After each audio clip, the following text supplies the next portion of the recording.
Three, two, one.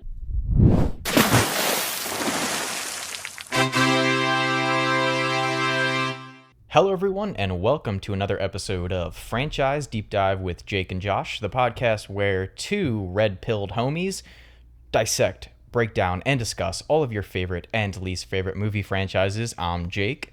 And I'm Josh. And we are bringing you guys the conclusion to our Matrix franchise review with this episode. In the first episode, if you haven't listened, go and check it out. It's a good one. We got some jokes in there, some good philosophical discussions, all the great stuff. We cover the first Matrix and also Matrix Reloaded. So, of course, in this episode, we will be discussing Matrix Revolutions and Matrix Resurrections. If you get confused with all the sequel titles, it's okay, because so do we. Honestly, Jake, I think I'm a little bit more excited to talk about this one. I don't know about you. These are movies. They're for sure movies. Matrix Revolutions is a movie. I don't know what you could really call Matrix Resurrections. It feels... What's the word for that movie? It's, That movie feels vindictive in its conception. I was just gonna say maybe mistake, but I don't want to lend my hand too much. I don't know. Oh no! I definitely think the people listening to this believe that we love this movie, guys. If you love that movie, that's fine. We're not saying you can't, but you know, let's not get ahead of ourselves. Let's slow our roll a little bit, and shall we just jump right into Matrix Revolutions? All right. Well, before we jump right into it head first, we'll dip our toe in a little bit. So, like I said, we talked about the first two Matrix films in our last episode, and where we left off in the story is basically everything seems kind of fucked for the most part. One of their companion ships gets blown up, which we find out was it was responsible by a man named Bane, who we discussed in the last episode. I don't think we mentioned his name, but he's a traitor, but not by choice, as we find out that Bane is actually being controlled by Agent Smith through the Matrix, which, in a very hilarious scene, Neo takes about 5 minutes to figure out, but we'll get to that. But either way, last film, Matrix Reloaded, it ends with basically the crew of the Nebuchadnezzar, Trinity, Neo, Link, and Morpheus, as they are about to die, it seems. The Sentinels are coming at them hot. Neo, in a moment of brave emotion, I guess, I don't know, holds his hand up and basically EMPs, blows up all the Sentinels, realizing he has powers in the real world now too, collapses, faints. That's where the movie basically ends. Oh, we also found out in a scene that this is not the first time that this has all happened, and the Matrix has been rebooted 5 times, and an individual like Neo, the One, quote unquote, has shown up in each iteration of the Matrix. This time, the only difference is in all previous 5 iterations, Neo chooses to save a select amount of individuals from Zion and restart life there. And obviously, the Matrix gets rebooted. But this time, he does not choose that, and he chooses to try and save Trinity, because as I said in the last episode, he had pussy on the mind. And yeah, so that's basically where we left off in the last film. Matrix Revolutions picks up practically right where that film left off, unlike the first 2 films where there was a 6-month time gap. I guess I'll start off by saying, Josh, how did you feel about Matrix Revolutions? Oh, I loved it. What are you talking about? It might have been my favorite of the trilogy. I don't know. And I'll give my reasons why. Oh boy. No, not my favorite. Had a lot of questions. It's weird because these 2 films I was reading were shot back to back. Yeah, right? kind of like I think all 3 Lord of the Rings movies were shot back to backs. It said 270 days. I read too. That's for Matrix 2 or 2 and 3. 2 and 3. Yeah. Wow. Yeah, that's almost that sounds like yeah. Mm-hmm. I guess it's So I guess it's all same crew, They had Yeah. the same crew, right, for the entire trilogy. The exact same crew, yeah. You know, I think you just kind of run out of ideas the more you go. So I don't think it's as shocking that this one it just keeps dipping in quality for me at least. I think they just try too many things. And that's why we said in Reload is that they throw too much at you. And this one kind of feels like it almost feels like Reloaded kind of used it all up. Yeah. They try to like throw a lot in there, and this one it's like, I don't know, it's kind of like piggybacking off of that, but it's like already kind of, you know, the fire was lit and this is kind of just dimming down a little bit, and it just drags. It really drags for me at least. I don't know. Yeah, so I mean, some of my notes here, I kind of started where Neo gets stuck in the limbo period. Mobile Ave. Mobile Ave. Now I'm trying to remember. I'm actually trying to remember how that even happens. How he gets stuck there. So basically, from what I gathered, I did a lot of research again this time around for this episode. Probably even more so than I did for the last episode.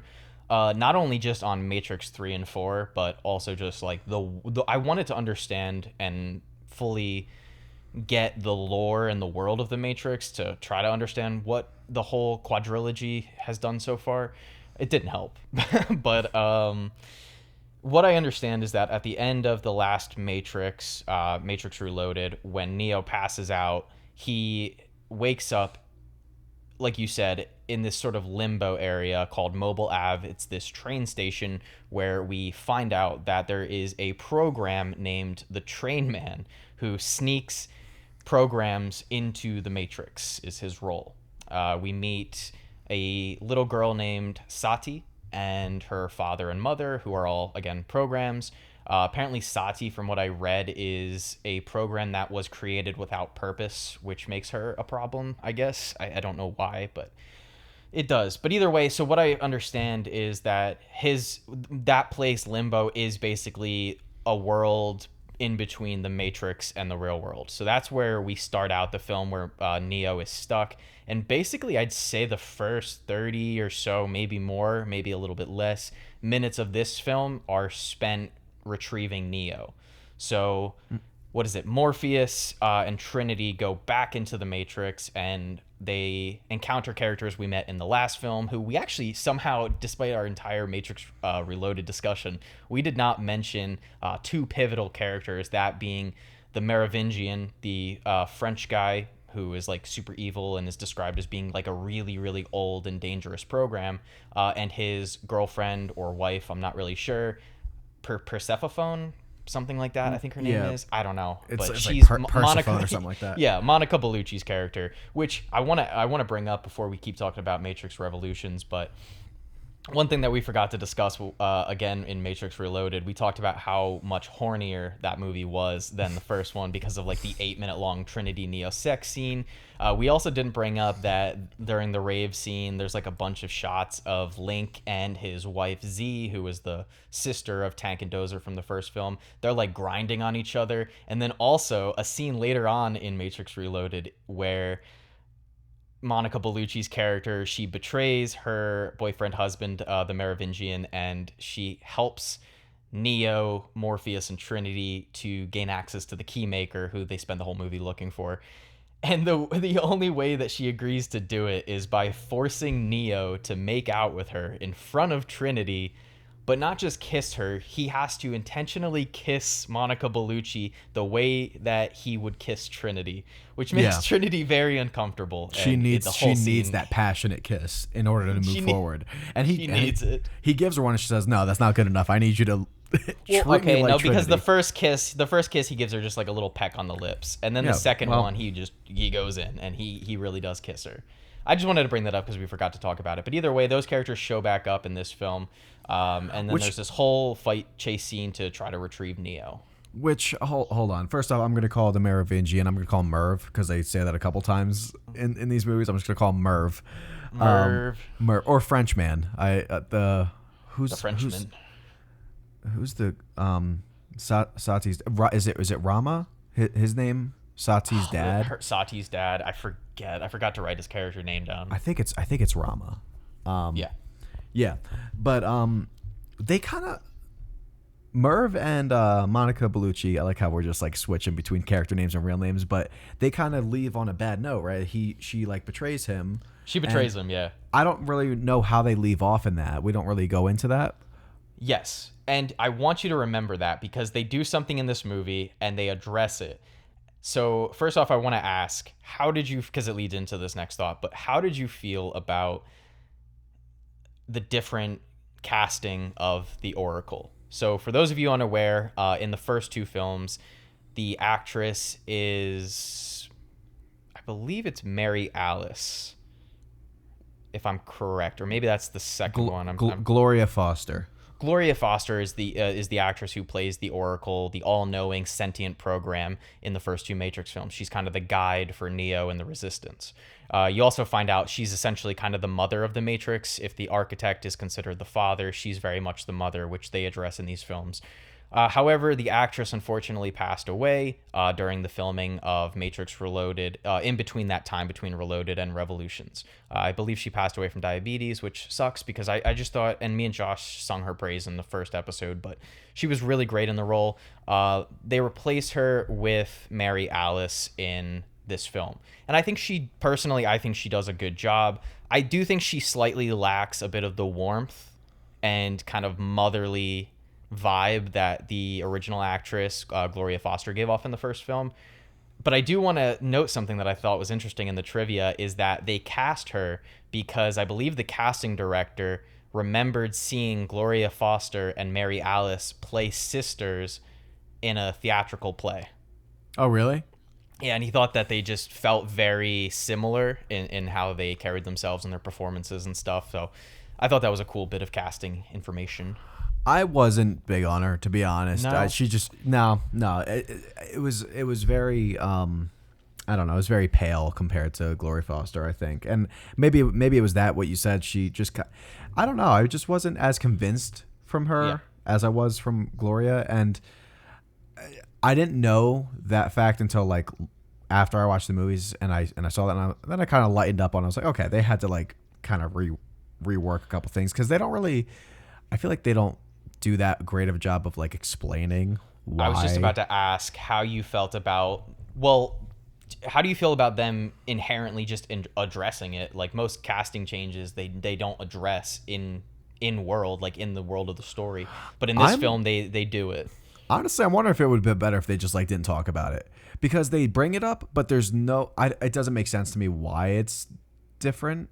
Yeah, so for those listening who haven't seen Matrix 2 and 3 in a while, in the second film, the Oracle assists Neo, Morpheus, and Trinity with giving them the location of the Keymaker, and they explain it in the third film, Revolutions, that the Merovingian, or the Merv, he changed her appearance and took away some of her abilities as a form of punishment for helping Neo in the second film, which is I don't mind the explanation. I don't hate it, but then it does make me wonder something like, oh, if the Merv is powerful and vindictive enough to punish a character like the Oracle, who we've been built up as the mother of the Matrix, and for this being this all-knowing program, this sentient program that like assists the Resistance and all this grand stuff, and her presence, especially in the first two films, always felt very, even though it was grounded and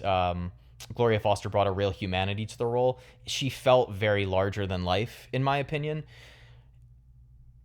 If he's willing to do that to a character like that, then why does he allow Monica Bellucci's character to just betray him in the second film, like fully betray him, and he does nothing to her? They don't change her appearance. It seems like they're all sunshine, rainbow. We see them in the club and it's like nothing ever happened. I'm like, oh, they're together still? Like just, everything's good. I would have preferred if, honestly, like Monica Bellucci's fine, but if they just, her character like wasn't in the film and they mention it, they're like, oh, where's your girlfriend? And he's like, after our last encounter, she needed a little reprogramming or something like that. I don't know. They could have addressed it. If you're going to address like a casting change like that, which unfortunate circumstances brought it upon, I feel like you can't not address other plot points that happened in previous films, but whatever. Yeah, going off of that, I will say that. So you said that this film does feel like a slog, and I will agree the pacing isn't the best. However, and I will agree that they just, the films as they progress in the series, they drop in quality, especially in the screenplay. But I'm gonna be honest, outside of like the highway action scene in the second film, I found Revolutions to be a lot more entertaining than the second film. It's not a better movie. I will not make the argument it's a better film, but I think Revolutions is just a more entertaining film than the second one. And it has a less convoluted plot, I guess, because like you said, they used it all up in the second movie. They throw everything at you between the architect, the keymaker, just all the Agent Smiths. Like, they throw so many different curveballs your way, and you're like, what the fuck am I left with? It gives, so I don't know. I still think I'm bored more with this one, and I think because I'm just, the second does too much, but maybe that keeps me like, it's like entertaining enough to like see just how messy it is, because at this point I don't think these are good, like any of them except the first one. So that's fair. Yeah, you know, it's at least you're kind of like keeping my attention in like an entertaining way of like even if I'm laughing at it. This one kind of just like, it just kind of is there. I do appreciate, I think this one did a lot more practical stuff instead of CGI. I thought the CGI did look noticeably better than the second film, and I think that goes back to an issue we had in the second film where way too much of it was like daylight stuff, and so a lot of the VFX didn't exactly hold up, and we both kind of clowned on the so apparently this scene is referred to as the Burly Brawl, but in the second film when Neo fights all of the Agent Smiths,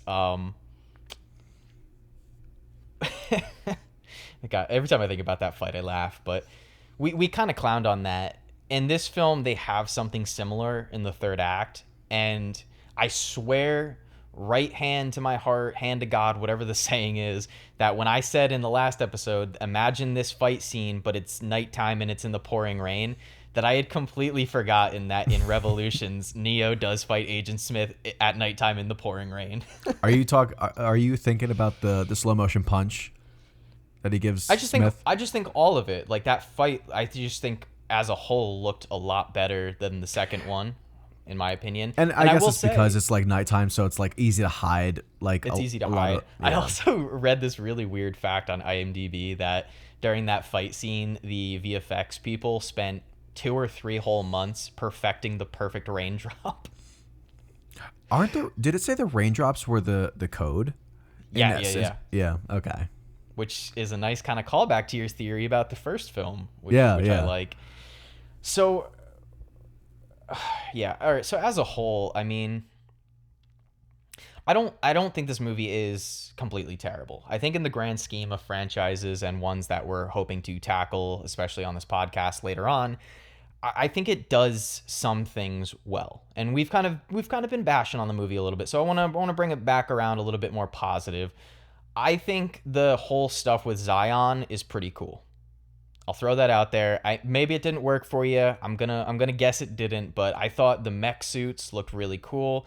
And while I didn't really give a shit about any of the characters in the Zion scene because they're none of the characters that I really care about in this franchise, that aside, the whole action sequence I thought was well done. I thought it was well edited. It was well shot. I think the mech suits look really good. Like, they hold up. Obviously, maybe some of them are practical, but I thought that it was violent. It was way more violent and bloody than I thought. Like, there's a short-haired girl that Z, Link's wife, is running around with during the battle sequence, and they're doing like setting off charges and doing all this battle stuff. And then that fucking girl, she gets like impaled like through the body by one of the Sentinels, and it's pretty graphic. And then also you have that one captain, when the Sentinel attacks him when he's in the mech suit, and he gets slashed the fuck up, and like, when you see him afterwards, he gets carved up pretty good. You know what? So that whole scene that you're talking about, a lot of that, I think I was kind of zoning out. So That might have That's been fair. when I was getting. I don't know. I was tired when I was watching Revolutions. Oh yeah, So, wait, before we go any further, Yeah. Josh, explain to the folks listening your watch experience for these two films. yeah, not the greatest. So I kind of I like to try to watch these movies like as close as possible to like when I know we're going to record. However, I took a little trip over the weekend, camping trip, and we ended up staying an extra day, which was the day we were coming back home the day of recording. Yeah. So I asked Jake, can we push it a little later? And 4-hour drive, was actually 5 with traffic. I ended up watching these on my phone in the car back to back. And I mean, this whole, the 2 days we were camping, it was like up early and going to bed late. We were so tired the whole time. So I I was imagine. like, oh man, I got to watch these back to back in the car. I can't even like watch it on like my TV or computer. It's on my phone. And in that scene is when I started to like really like doze off, and I was like, okay, I need like an energy drink. And then I drank that and I was good. But I kind of like snapped back into it when he got like slashed up in the face and stuff like that. It's good, right? It's good effect. Yeah. Yeah. Like it's not like entirely disappointing. I kind of like the Machine City too. Like that kind of looks like, I interesting love the enough. design. Yeah. The name is the stupidest fucking name I've ever heard. Are you kidding me? Machine City. All I could think of when they started saying that like repeatedly, like we're going to Machine City. So basically, after they retrieve Neo from the limbo place, basically what happens is they split off. It's very much like Lord of the Rings-esque, Return of the Jedi, like where they split Luke and Han and Leia and all of them up in the final act. So you have two congruent storylines going on. You have Trinity and Neo, who are gifted Niobe's ship, Niobe being Morpheus's ex-girlfriend, Jada Pinkett Smith's character, which she has my favorite line in the movie, and I'll tell you that in a hot second. But Niobe gifts Neo and Trinity her ship to take to Machine City, so they're headed there. Meanwhile, Morpheus, Niobe, and the remaining Zion citizens prepare for the Sentinel attack. As I believe in the second film, or maybe the beginning of the third film, it's revealed that the Sentinels are drilling into Zion because they live underground, and they are coming on their way to exterminate all of Zion. So you have two congruent storylines happening. Now the line is, and in Josh's defense, I watched both of these movies on a big 65-inch 4K TV with sound blaring. I had full energy, and it didn't help. So he didn't miss too much there. But some of the action scenes did look cool. Again, I do enjoy some of the Zion stuff. But the line is, and it's when Niobe and Morpheus are flying back in to help Zion, right? And Niobe is captaining the ship. She's driving it, piloting it, whatever you want to call it. And the back end of it hits into like a pillar or something. And it cuts to Jada Pinkett Smith, and she goes, "Oh, she got a fat ass." Oh my God. I didn't even remember that. I was like, what line is he going to say? I did not even remember that. Oh, she got a fat ass. Oh my God. It's not as good as the "Where's my pussy" line from Matrix Reloaded, but it still had me giggling. And, oh, wait. Okay. So yeah, we've talked about the Zion stuff. It's pretty cool. But basically they man a defense. They're able to bring in an EMP. I believe that's what Morpheus and Niobe are doing. They're bringing the EMP to destroy the Sentinels. They destroy the Sentinels, all is well, but then they find out, oh, Sentinel reinforcements are coming. So now it comes down to Neo and Morpheus. What am I saying? Neo and Trinity. Sorry, guys. There's a lot of stupid names in this franchise. Neo and Trinity headed there. Shit goes south, and Neo gets blinded and becomes a blind messiah, which now allows him to go Daredevil mode and see without eyes, but he sees everything, kind of how you'd see in the first film when he gets like his god powers. He sees all of the Matrix codes. Now in the real world, he kind of gets similar powers, and I kind of liked this creative decision, but the special effect looks very similar to the Matrix in the first film, but this time it's all gold, and I kind of thought that was kind of cool. Yeah, it wasn't bad. I thought his look was a little Kind of looked like Kenshi from Mortal Kombat. Kind of got that vibe. Oh, I don't know. It's like with the bandaged yeah, eyes. the red bandage like over his eyes. I am not gonna spoil anything for anyone. I'm gonna make one quick comment. You can all look over it. Another aspect possibly stolen from Dune. Let's move on from that.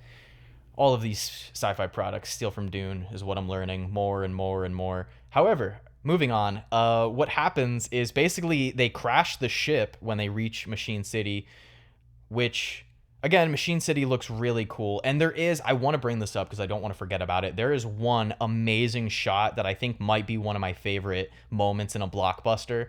Again, the rest of this movie kind of a mess. There's some cool stuff, but a lot of it is just boring drivel that just kind of muddles the story up. But there is a shot and we find out in the first Matrix when Morpheus is telling Neo about what happened, the war between humans and machine, that mankind thought that they could destroy the machines by darkening the sky with bombs. Like they bombed the sky to blacken out the sunlight so that the machines would have no power. This is when the machines turned on the humans or turned towards the humans and wanted to use them as batteries. That's what led them to putting them in pods and creating the Matrix. There's one shot in the final act of this film where the ship that Neo and Trinity are on flies above the clouds, and you get this gorgeous shot where there's no pollution and it's just this like orange sun casting over, and it's just a really beautiful shot. And I really just wish that the script in 2 and 3 were better, because it would make that moment so much better.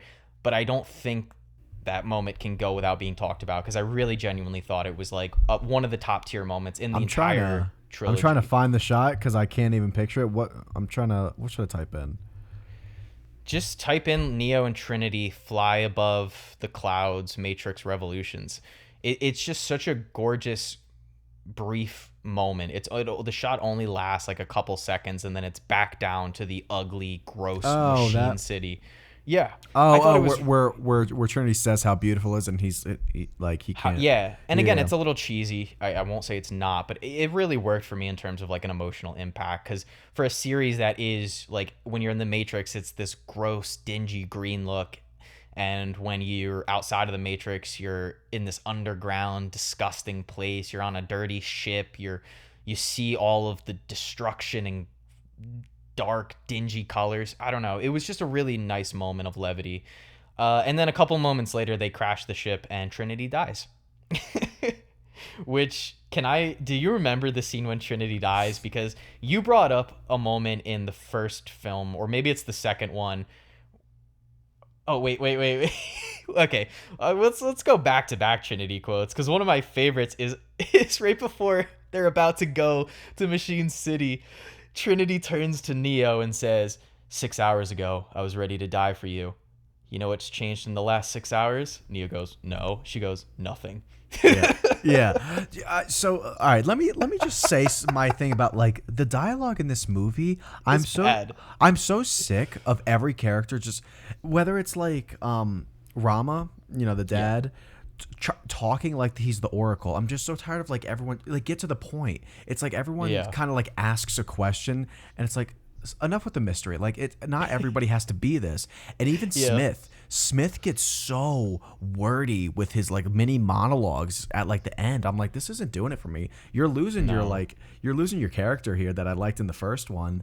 And with Trinity, like, just, this is not the time to like dwell on like these lines. Like, do you know what's changed? Just say not much is, like, nothing's changed. Like, don't ask me a stupid question like that where it's like, no, I don't know. Just tell me. Well, just know when the Wachowskis wrote that line, they were like, this is so badass. This goes so hard. And it just does not read that way. No. But even funnier, and I laughed so hard at this. And guys, this is the third movie in what originally was supposed to be the climax, the final movie in this trilogy that took the world by storm, this monolith of science fiction filmmaking. And when your co-lead, your female protagonist in this series, dies, right before she dies, Neo is like, he's like over her body, and it's a tight medium close-up shot of the two of them.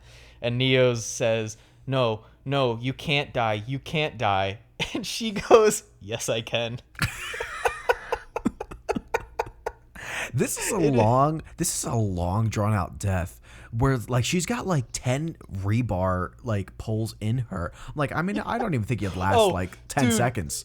It's so funny, right? Because like I brought up, it's a medium close up shot at first, and then Neo's blind, right? And he thinks she's okay at first, and then when she says, I forget if it's after or before she says, yes, I can die, but it zooms out and you see 4 fucking poles sticking through her, and Neo doesn't notice because he's blind, and then he realizes there's poles sticking out of her, and then he goes, oh no, no, no. But he still can see a little bit, like he has that like gold like. We're led to believe he can see better than he ever could. Yeah, but he just somehow missed all that. Dude, I guess when you unlock Matrix powers in the real world, you don't see metal poles sticking through your girlfriend. Yeah. I guess it's crazy. I've talked about this entire movie and I haven't even looked at my notes once. We forgot to mention a little bit of backstory about the film. It's again similar to Matrix Reloaded. It has a very big budget. It has a budget of 110 to 150 mil, which is a big range, but I'm sure the budgets kind of got muddied a little bit because, again, both 2 and 3 were shot back to back. And whereas the second film made, I believe, over $700 million on a less than $200 million budget, Revolutions only made, let's take a look because I forgot to write it down, it only made 427 mil.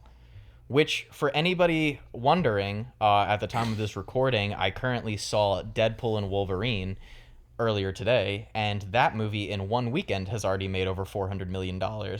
So that gives you a little bit of context. That's so interesting because, like, this was supposed, like, I mean, after the second one, it was known that it was going to be a trilogy. So, like, yeah. I don't know why people, like, all of a sudden kind of, like, lost their investment in it. I don't know. So apparently, from what I've heard not reports. I'm not in. I don't know why I'm saying it like that, but I had read a couple different things that had said that the Wachowskis had this whole trilogy planned out from the get-go. Let me ask you: does it really feel after watching 1, 2, and 3 that they had any of this planned out? Absolutely not.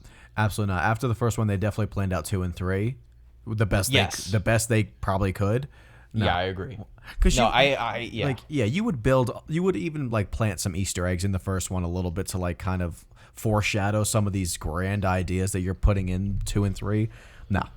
I also just don't. If you have a whole trilogy planned out, you don't give your main character, your main protagonist, you don't give him the powers of God by the end of the first film, because again, like we talked about in Matrix 2 and 3, his whole shtick of being the one, it's just not as interesting as his arc in the first movie. Yeah, the journey's used up in the first one, and then it's kind of like it. Exactly, and that's where I think they had a missed opportunity with this franchise, because I think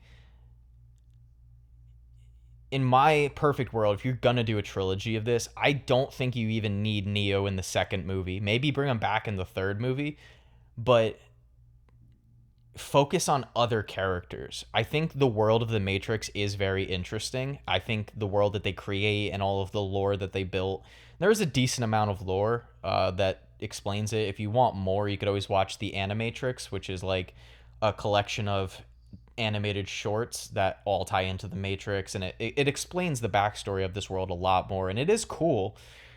But overall, it feels, again, like you said, like they used all of it up in the first movie, and then in the second film they throw all of these different pieces onto the wall hoping something sticks, and by the time you get to the third movie, it's a shock that this movie is as long as it is, because I explained the plot. It's really just 2 stories. It's Neo and Trinity going on this mission to Machine City, and it's this big attack on Zion. It's just those 2 things, and somehow they stretch that out to, how long is this film? Over 2 hours and 10 minutes, right? Or maybe a little bit under 2 hours. They're all around like 2 hours 10 minutes, I think. Yeah, well, except for the fourth one, which we'll get into. Yeah.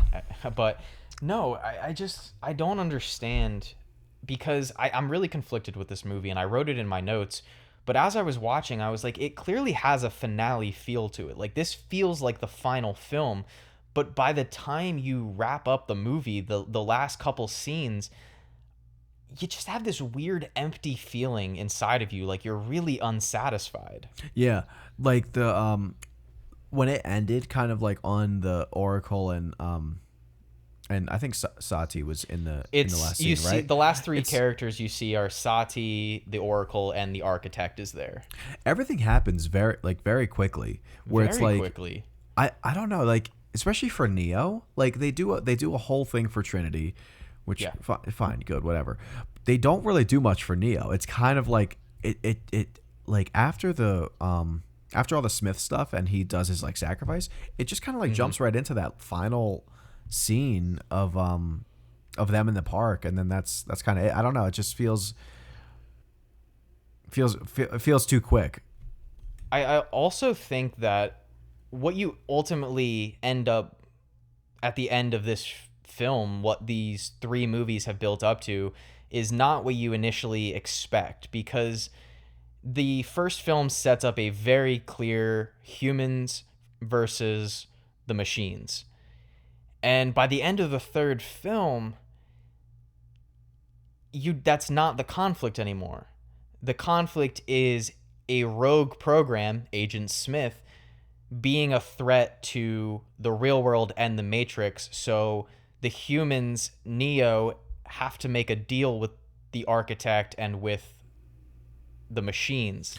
Like, that's what by the happens way, at the end. It's not really explained how that partnership comes. Like, isn't it kind of like very, when Neo's like very he's facing like the machine that has like the baby face, giant baby face. Yeah. And right there, the deal happens. Like, I mean, I don't even know. It wasn't even like he was about to die, and then he's like, "Go ahead, kill me. Like, if you don't want my help." And the guy's like, "All right, well, hold on a second. What?" And I don't know. Like, what makes them even hold up their end of the deal? Like, they're not.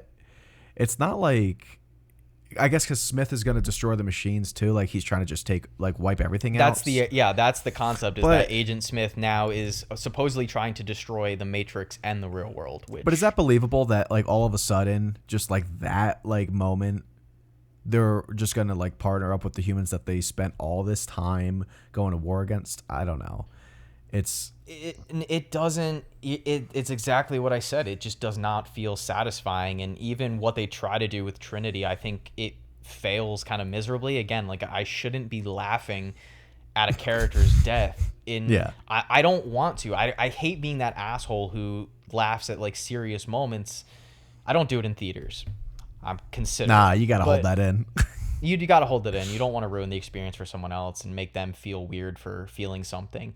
And if you feel something during this scene, I'm not like criticizing you. I just personally, and I think Josh is agreeing with me on this at least, is that so many of the threads they set up in that first film either get completely cut loose or they build up to nothing. This whole trilogy, and by extension, and we're going to probably get into the Matrix Resurrections soon enough, but this quadrilogy at this point is hinging on Neo and Trinity's love story, and it doesn't work. Yeah, you guys know me. Yeah, you know how I feel about that. I didn't like it from even the first movie. I didn't really care for it. That was like one of the weaker. No, and that's fine. And I totally see where you're coming from in that first movie. Like, their relationship is severely underdeveloped and undercooked. But it works for me in the first film for the sole reason of all of this, like I said in that first episode, the trickle down of believing in this prophet and believing in this prophecy. I'm fine with it. If she has developed these feelings for Neo, it's fine. But I think it works in the first film. But to have the whole plot of these movies hinge on this, right? Yeah, it's making them seem like this romantic couple that everybody wants, that everybody just loves to see together. Like, it's not.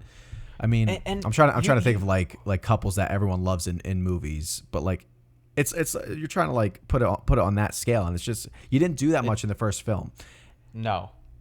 There's not enough scenes of Trinity and Neo just being real people, and I think it goes back to and I know you've had a lot of issues throughout this entire franchise so far with the dialogue, and I agree with you. The dialogue can be very spotty at times, and I think what it boils down to is for a relationship to work in the context that these Matrix films are trying to get them to work, your characters have to behave and talk like people, and so much of the dialogue that Keanu Reeves and Carrie-Anne Moss are given don't feel authentic. It doesn't feel like how real people talk. And that is cool. That dialogue is cool in the first film for characters like Morpheus and Agent Smith, and even in the second film, like I wasn't in love with it, but I feel like the architect had at least a commanding enough presence for the role that he was given. He talks very robotic, but when you give that to all of your characters, like again, just half of the lines. Like, why do you need Trinity when she's dying to say something so goofy like that? Like, Neo is begging her not to die. Like, obviously he's in an emotional state, and she just goes, "Yes, I can." Yeah. Like, how does that get past the cutting room floor of script rewrites? Like, how in a big budget, $100+ million film, how did that not get ironed out in the writing stage? It's just beyond me, and I'm not trying to pretend like I'm a better writer than the Wachowskis or that. And obviously I have the benefit of hindsight, but it just, again, I so much of what made that first movie amazing is just not in 2 and 3. It's just absent. I don't think, dude, we could name and list so many great fight scenes in that first movie. Name me one in the third film. Give me one great combat action scene. Like, I enjoy the Sentinels versus the mech suits in Zion. Cool. But did you like anything with Smith at the end? I do. I think that fight is fine. I think it's a lot better. But why, if the whole point is Neo sacrificing himself, what's the point of the fight? Why are they fighting if Neo has to sacrifice himself? That's the whole thing. We didn't really spell it out, but again, if you guys haven't seen Revolutions in a while, the film basically, after Neo makes the deal with the machines, the giant baby face machine thing, it's basically to, and I don't think we even described yet, but what happens in this film is, again, Agent Smith is built up to be the overarching villain of this entire trilogy, which again is funny when you're considering the fourth movie, but again, we'll save it, because Agent Smith, we see it in the second film. He starts assimilating other agents, other people in the Matrix. And this film takes that even further. He starts assimilating not only other agents, but everybody in the Matrix. That's the thing. Like, everybody is being turned into an Agent Smith, including the Oracle, which does lend itself to a very funny scene. Because it's one of the worst moments in the movie. It's one of the worst things I've seen in this whole trilogy. It really is, because maybe the Agent worst. Smith, I don't know. It's definitely not the worst. But for Agent Smith, especially the first movie, he's so calm, collected, and the only time you see a little bit of that personality kind of squeak out of him is when he's interrogating Morpheus and he tells the other agents to leave, and he's like, "I hate humans. You smell. I don't want to come in here anymore." And I love that scene. Like, I spoke very highly of it when we discussed it. But that's really it. Other than that, he's very calm, collected. Again, he's a program. He's built that way. But in this film, when he absorbs, or he basically turns the Oracle into another Smith, and after obtaining the powers of the Oracle, he laughs like a maniacal Disney villain. What is that? No, actually, no. I'm gonna just stand on that hill. I don't care if it's by myself. I think that's the worst part in this whole trilogy. I've never been so taken out of like any part of any of these movies more than that part. Why? I don't get it. What is that for? What is that? I don't even know. Like, it's, oh my God. Can you tell me what could have been the reason for that? I really think that they just took things too far. That's right. That's the story of these movies, is taking a concept, a character that we like, and just pushing them past the envelope and jumping the shark. This is the jumping. If the architect was the jumping the shark moment of the last movie, this is the jumping the shark moment of this film.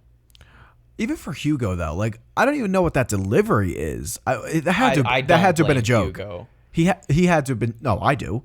I blame all of them. You can't blame Hugo for that. If the director tells him to laugh maniacally, he's gonna laugh, and I don't think it's a bad maniacal laugh. It's just like it's awful. very out of place. It takes terrible. You out of the movie. No, it's a terrible laugh. It's not good. It's so awkward. Fine. It's like he's forcing it out like so badly. I don't blame Hugo. I just blame the direction. I blame them all. The writing, but I blame them all. Again, I don't think outside of Keanu, I don't think a lot of the actors in these movies are not talented. Not to say Keanu's not talented. I just don't think Keanu has the most range. But yeah, I mean, the Hugo Weaving laugh. I guess overall, I mean, it is a little silly. I don't blame Hugo, but moving on from that, let's take a look at these notes because I haven't really glanced over my notes too much.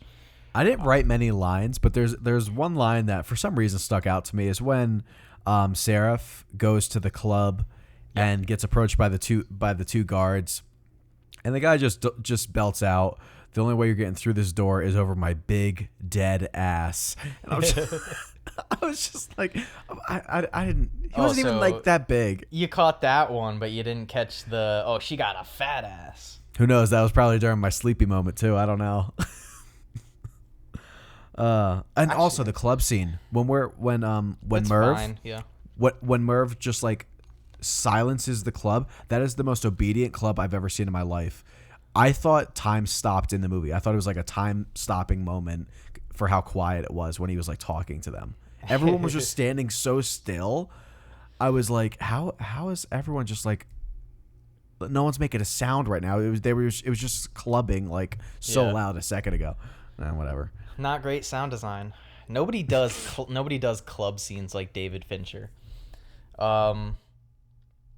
Okay, so one thing I did want to talk about, because I brought it up earlier and joked about it, but I think it is just a testament to how just not great the writing is in this movie, as we've highlighted. But the scene where, so I forget again if it's the second film or the third film, they're all kind of blending together at this point, but I believe maybe it's in the second film, you find out that Agent Smith has hacked a real-world person, a character aboard one of the ships from Zion. His name is Bane. And you find out at the end of the second film that he turned on the EMP blast before the Sentinels had arrived on purpose, sabotaging the ship.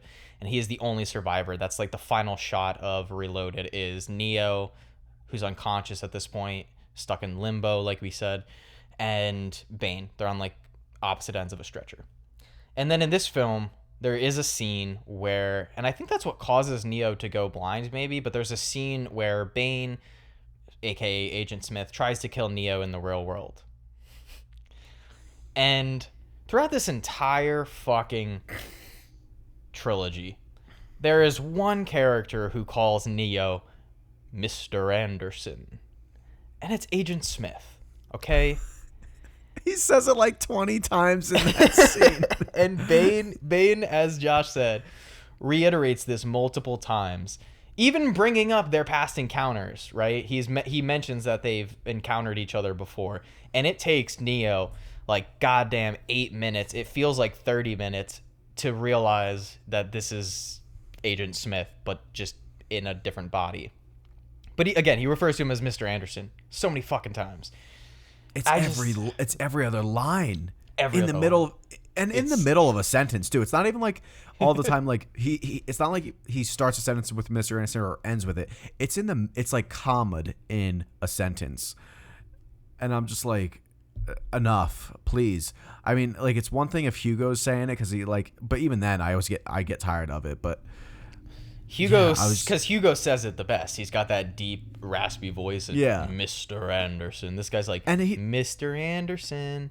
It just doesn't work. It doesn't play. Yeah, Bane was abusing the hell out of that. Missed the mark. In Bane's or Agent Smith's defense, he probably thought Neo would catch on after the first Mr. Anderson. Yeah, you're right. All right, this guy's not getting. I gotta keep saying it until he's just like.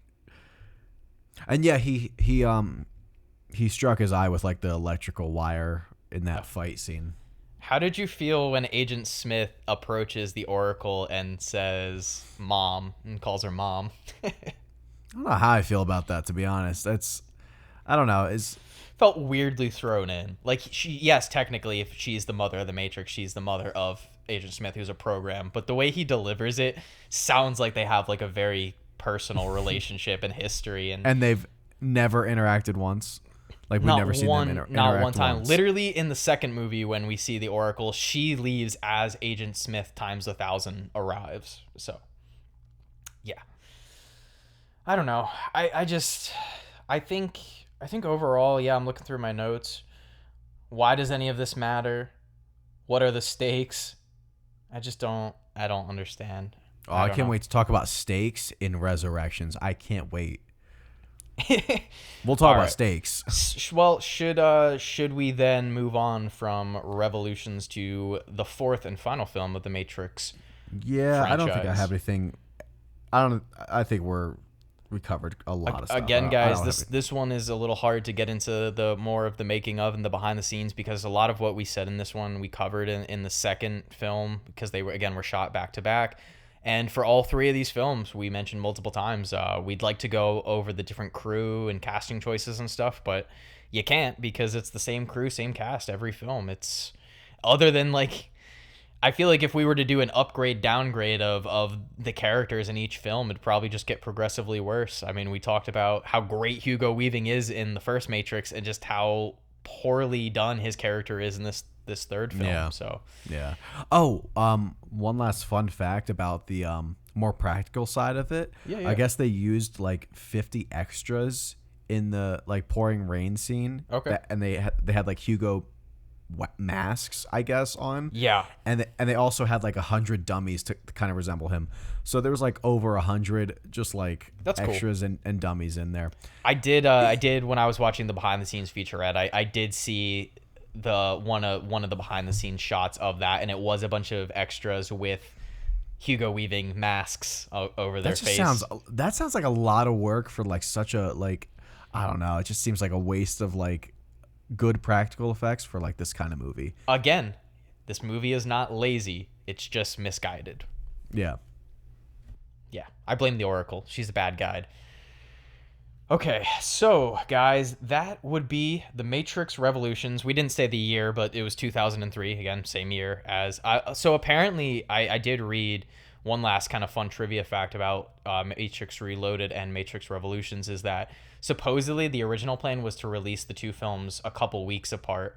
So you would have gone and seen Matrix 2, and then like 2-3 weeks later Matrix 3 comes out and you get to see the conclusion. But apparently they ended up spacing it out by a couple months. So, which is good. I think that's smart. I think to let them stew, even though, like, I don't know, some people probably really enjoyed. Again, we discussed the reviews for the second film are a lot more favorable than mine and Josh's feelings on the film. However, the third film shares our sentiment as not the greatest critical or audience reception. I think a lot of people felt the same way as we did. Very anticlimactic, but ultimately, we thought that The Matrix was done. We thought that Revolutions was the end of the story of The Matrix and Neo. But flash forward 18 years to 2021, where Warner Brothers would release the fourth entry in the Matrix franchise, The Matrix Resurrections. Now, I can see Josh's face, and I know that he's very eager to discuss this movie, but I would quickly just like to go over some differences, because we didn't get to do it with the second and third film. So I want to go over some changes made in the creative process. As we mentioned, the first three Matrix films, same directors, the Wachowski siblings, Lana and Lily Wachowski, as well as the same writer, cinematographer, and I believe the same like stunt crew and all of that stuff, all returned for all three films. However, The Matrix Resurrections, a little bit of a different story, as Lily Wachowski did not return to direct the film, and Lana Wachowski did in fact come back and was the sole director on the project. On top of that, different writer, as again the first three films had the same writer. This was written by Lana Wachowski contributed to the story, as well as David Mitchell and Alexander Heeman. So three writers. The prior two, who are not Lana Wachowski, they were not a part of The Matrix 1 and 2. Also, a different cinematographer, or cinematographers, as there are 2 cinematographers listed for this film. Danielle Masakesi and John Toll. Different editor this time around, Joseph Jet Sally. So there you have it. But the fun doesn't stop there, folks, as we do get some fan favorite casts returning, as Keanu Reeves returns to the role of Thomas Anderson / Neo.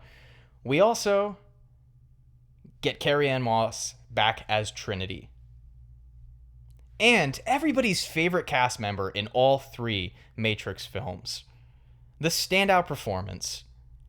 One Miss Jada Pinkett Smith brings fan favorite character Niobe back, but old as shit this time. And if you were wondering if possibly the 2 standouts of the Matrix trilogy, the real standouts, not the joke standouts, but if you were wondering if good old Lawrence Fishburne and Hugo Weaving were reprising their roles as Morpheus and Agent Smith, well, you can go on and fuck yourself. Because those 2 pivotal roles recast. Now, we have, in the role of Agent Smith, Jonathan Goff. And in the role of Morpheus, let me look this up because I do want to not mispronounce his name, because I always mispronounce this guy's name. We have Yahya Abdul Mateen II. Now, with that shit out of the way, Josh, how did you feel about the Matrix Resurrections? So, you know what? My first question was, you ever just look at the cover and you're like, and you ever just say, hey, what's with the suits? You know, Morpheus, how do you feel about the suits he wears? In this movie? Yeah. Bad. Yeah. You know, I would like these. I think they're nice looking suits. Just why are they in this movie? Everyone is dressed in their black trench coats. This guy's wearing the most colorful outfits I have ever seen. And I don't get it. They don't even like who has better suits? Morpheus in Matrix Resurrections or Robert De Niro in Casino? Oh my God, Robert De Niro in Casino. Those are gorgeous. Those are glorious suits. Which work for that movie. Yeah. This movie? This was just confusing. I don't know how you felt about him. I didn't like him. No. I thought he really tried to just it was a cheap mimic of Lawrence Fishburne, and not even. I feel like they didn't even try to do that because what they say in the film is that, so in this movie, and we'll talk about the plot probably a lot more about this movie than the other ones because it's so absolutely fucking baffling what they decided to go with. But in the film, you find out that this version of Morpheus is a program that was inserted into a module by Neo that was a compilation, a collage of Morpheus and Agent Smith. So his mentor and his nemesis packaged into one character, this new Morpheus. And dude, you know what the worst fucking part is? He doesn't act like either of them. His mannerisms and the way he delivers lines is not at any way like either of those characters. Well, so when I said cheap mimic, I don't think he resembles Lawrence Fishburne, but I feel like he thinks he does. When he delivers certain lines, like I have this one written down, and I'm trying to remember when he says it, but it's when he says "at last," and I don't know if it's like a joke. He just stretches the word "last" for like 10 seconds. He just goes "at last." Oh, that scene is very meta. They're very much poking fun at the original scene. We will get into the meta aspects of this movie because it's I don't know. I don't know if I've seen meta spectacular.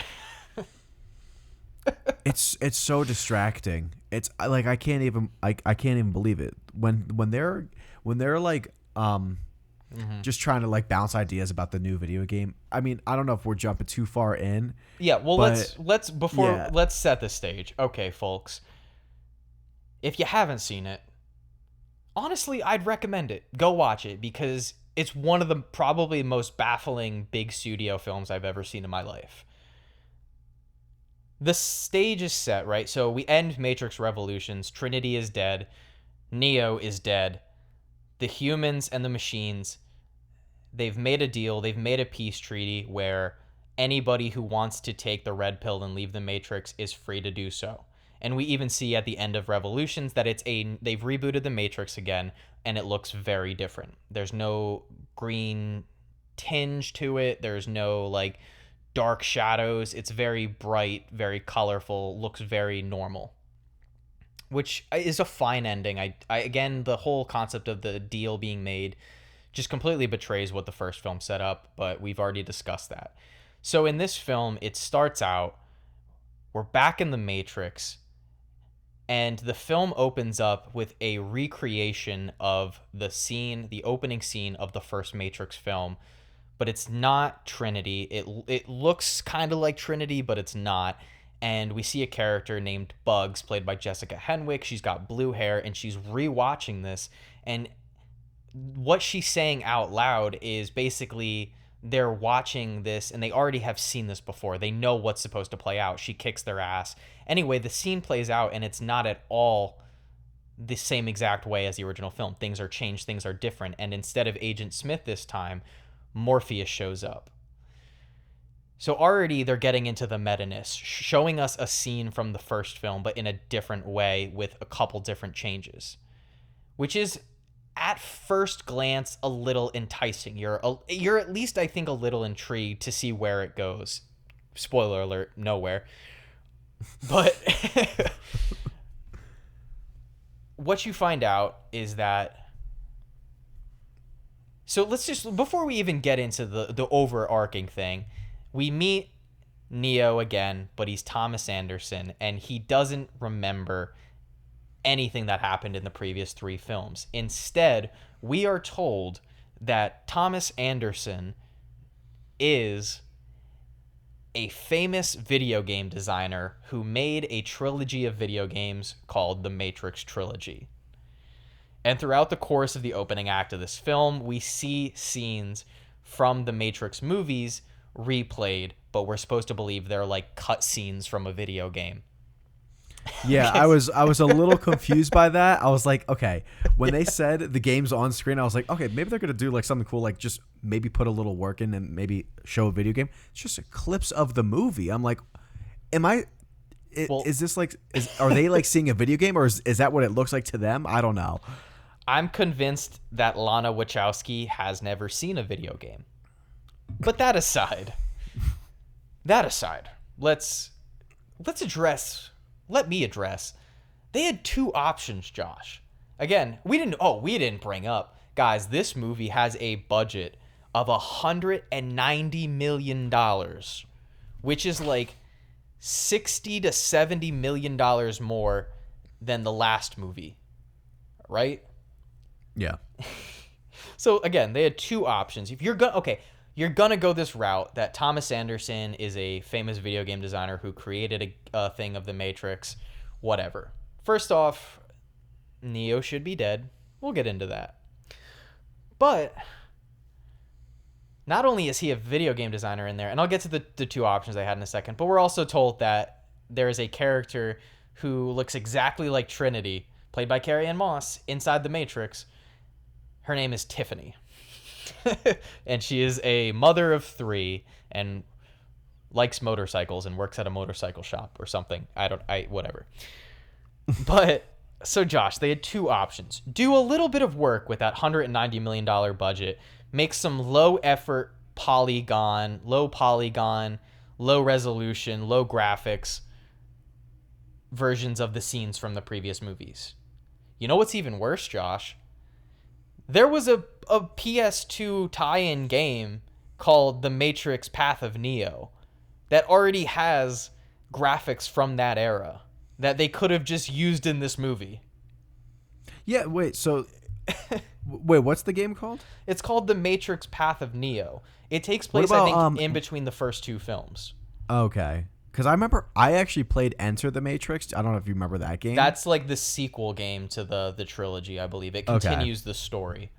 And some of those elements in that game, they actually do carry over into this movie. They mention in the script that or they mentioned in the film, I believe it's Niobe who says that after the events of the third film, they made Morpheus like the head chief of Zion or whatever. But so again, you had a $190 million budget. You could have just made the fucking thing look like a video game, but you didn't do that. You could have used actual footage from the PS2 Path of Neo game that would have been fine. You didn't do any of that. Instead, you just lazily... I know how we talked about how the last movies were misguided, but they were not lazily made. This feels lazily made. You just threw up scenes from the movie onto the screen. And then to make matters worse, so this is where the film gets really meta. So Jonathan Goff, who, again, later on in the film, as already mentioned, turns out to be Agent Smith, which, again, not only is Neo and Trinity supposed to be dead, as we saw in Matrix Revolutions, but we saw Agent Smith get deleted from the Matrix. All right, so in this world now, Jonathan Goff's portrayal of Agent Smith is Neo, Thomas Anderson's boss in the Matrix. And he approaches him and says, well, our parent company, Warner Brothers, wants to make a sequel to the trilogy. Oh. Yeah. Yeah, so, I mean, you couldn't be any more on the nose of, like, just saying what's going on with your own series. And then this is when we get to just the blatant ego stroking that they just have for their own product. They are just talking about, like, yeah, this isn't mindless action. This is mind porn. This is philosophical intellect. You know, we only carry around like big ideas, but like smart ideas. I'm just like, what are we doing here? What is this? Are you guys just like, was this movie made to just talk about how great you think your whole like trilogy was? I don't know what the point of it was for. And then just the whole, I'm getting very tired of the commentary on like sequels and just poking fun at it and just making it a part of your film, breaking the fourth wall. I'm tired of it. That's lazy. It's lazy. It's overdone. It needs to just like chill. And for the Matrix to do it, it's I don't get it. I just to me I always call it the Deadpool problem, where in the Deadpool movies, and they don't really do it in the third one, but in the first two, I feel like there's a couple scenes where Deadpool will just look at the camera and say, well, that was lazy writing. And at first glance, you think it's just a funny one-off joke, but then you really think about it and you're like, but that was lazy. And admitting that something is lazy does not justify it being lazy. Like, and that's where I take a lot of issue with people who sort of defend this film. If you like this movie, more power to you. Again, this is not the podcast where we tell you not to like a film. Like what you like. If it's your style, if it's your cup of tea, drink that tea all day, baby. Go for it. However, if your defense of this movie, and I don't know if you looked this up, but there are like so many video essays where the concept is The Matrix Resurrections is great because it's bad on purpose. I did read that. And I saw like a couple Reddit pages where it was like, I kind of stopped reading because I was like, I'm already checked out of this. Like, just trying to justify it and saying this was bad on purpose. That's why it's good. I'm just like, no. Like, that's the weakest defense I've seen for this movie. Exactly. Being self-aware of something does not discredit when the thing is still poorly done. Yeah. And why are you wasting near $200 million just to like purposely make a bad film? Like, that's... And you know that 190 does not include the marketing budget either. And I remember seeing quite a few trailers for this movie. Oh, does it not include that? No, usually I think the Wikipedia budget does not go by that. Maybe it does, but regardless, even if it does or it doesn't, nobody I think was asking for this. And so I want to get into, before we talk more about the plot and really break down all of the issues with it, I want to kind of set the scene for you and those listening in case maybe you have read this, maybe you haven't, or you saw it, but So what happened is that Lana and Lily Wachowski, their parents, died. And for years, Warner Brothers was already pressuring the Wachowskis to make a sequel film to The Matrix, make another entry in the franchise. But it was very clear, and it's even stated, I believe, in some interview back when The Matrix Revolutions was released, that both filmmakers felt that the story had concluded, that it was over, that the story of The Matrix was done. They gave their blessing for the video game that you mentioned, Enter the Matrix, to continue the storyline, and that's great, and I think that's fine and wonderful. But again, as much as I said that it felt anticlimactic, that's more about execution. I also did state that Matrix Revolutions very much felt like a finale. It felt like the conclusion of this story. Our two lead protagonists are dead, the main villain is dead, and the war between humans and machines has concluded, right? That wraps everything up. It's done. It's over with. But then this film comes back, and what basically, I saw an interview with Lana Wachowski where she flat out said, The Matrix Resurrections was not planned, it was not orchestrated. And every single comment on that video was, it wasn't planned, it wasn't orchestrated, yeah, we could tell. And that's exactly what my thoughts are on this movie. And I even read too, and this actually made me a little sad, and I don't want to hate on the Wachowskis because, again, I'll forever think that they're talented people. The first Matrix alone, I think, proves it. And maybe some of their films aren't my favorite, and they're a little tonally misguided. The scripts aren't always where they need to be. But that aside, they're very influential in the action and sci-fi genre with that first Matrix film. And what I read was that Lana Wachowski, she saw this as an opportunity because, and she said this in an interview, she said, both my parents were dead and I couldn't have them back. I couldn't bring them back. But here was Neo and here was Trinity, and I could bring them back. I could have them back. And that does make me sad. Like, that makes me feel sad that this film was born out of tragedy. And what frustrates me even more is that maybe it was rushed, and it probably was, and there was probably a lot of studio meddling. It feels like it was, but the product that we got does not feel like it was made with the same passion that the first three were. And that's where my big issue lies. Yeah, because even like the third one, you can feel like there's personality to it to some extent. Absolutely. This one is very this one was just trying to get, I don't know, a revival for money. I don't know. Or, I mean, like you said, I guess maybe that, but it's just. Well, and that's another thing. This movie wasn't made for the purpose of purposely being bad. Just from that interview alone kind of tells you, no. I don't know. Well, hear me out though, because I think, one of the things I forgot to mention is that Warner Brothers for years was pressuring them to bring it back. Or maybe I did mention that. But they, obviously that ties into, especially the first 30, 40 minutes of this film, the real meta-ness of it, which they completely abandon, completely after, so Neo is broken out of the Matrix again, this time rather forcefully. Yeah, it doesn't feel like he gets a choice between the pills.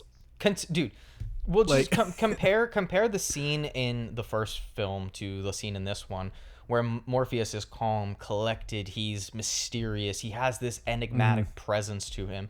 The room, the design, the set dressing, the clothing they wear, it's so purposeful and it feels calculated. And then you have the scene in this one where he basically brings him into a bathroom and is like, here, take the pill. Yeah. Or you have to go through the mirror or something, whatever, take the leap or whatever. And then we get the same fucking thing. He wakes up in the pod and he's all gooey and gross. And here's where the real plot of the film kicks off, when he's rescued by the current resistance, whatever they're called now. I don't know if they're still a resistance, but when he's rescued out of his pod, he sees Trinity is still alive. And basically why are they next to each other? I mean, you you know, know why? You'd think. You'd also think they'd probably be more heavily guarded. Yeah, like they're because they're right near each other. they, That they sounds are dangerous. they are right next to each other. And what you find out is that the reason is we are introduced to a new character. His name is the Analyst, and he is played by How I Met Your Mother star Neil Patrick Harris. And I fucking hate this character. I may have not loved the Architect, but there was something about the Architect. He was very calculated. I know I've already used that word, but he was very calculated. He had a presence to him. The mannerisms, the way he spoke, his pronunciation, his vocal progression throughout the way he would speak. It was very interesting, and it at least held you captivated. Now, I have issues with that scene and how it's written, but there was something to that performance. I don't know what Neil Patrick Harris is doing in this movie, and can I say that I got the biggest headache of my life, maybe since watching Hardcore Henry, when they do that scene where he freezes the entire coffee shop and there's this slow shutter speed effect on Neil Patrick Harris as he walks around. It's very choppy. Yeah. It looks so piss poor, and for again a movie with $190 million budget, there's not a reason in the world that movies that came out 18 years prior should look vastly better than you in every way, shape, and form. It's kind of embarrassing. Over 20 years. I mean, because the first Matrix does look the best, I think. Absolutely. So 22 years.